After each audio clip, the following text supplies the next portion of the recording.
Netflix is certainly no stranger to adult animation, and on that note, is no stranger to adult animation that's good.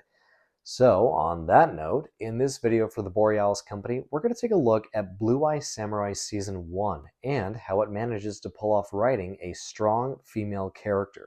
Unsheath it. Show me your blade. Something the show does, I think, brilliantly is give the characters that we are rooting for a disadvantage.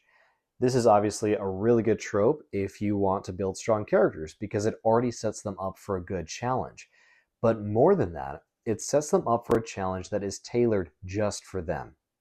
Think of it this way. Would Han Solo do as well if he had Luke's character arc? No, because there's no, shall we say, conflict compatibility.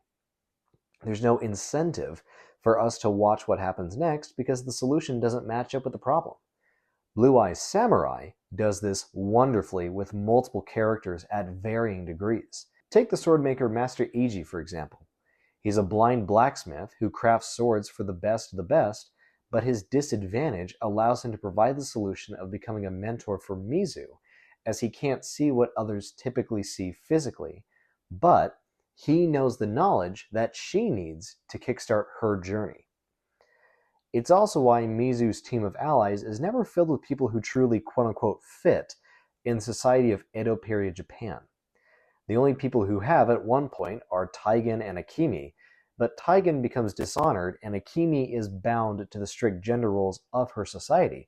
So she's at advantage, but within her limits, which only means so much in the grand scheme of things. Then, of course, there's Ringo, who's at a physical disadvantage, and finally, you've got the Blue Eye Samurai herself, who's at a disadvantage both ethnically, being half Japanese, half European, round-eyed, like a dog, and biologically when it comes to her gender. You are a monster. As a narrative, it opens up each character for us, the audience, so we know where they're starting and where they should probably go next. A thematic scope of the land, in a sense. It also helps us understand how Mizu is a thematic focal point in the story, since each of the characters I just mentioned are reflections of the turmoil and challenges that the protagonist has to go through. Some of them are less relatable to her, while others are extremely close. But you know how some people say that certain people show up in your life at a certain time to teach you a lesson or reflect a part of you that you need to acknowledge back to you?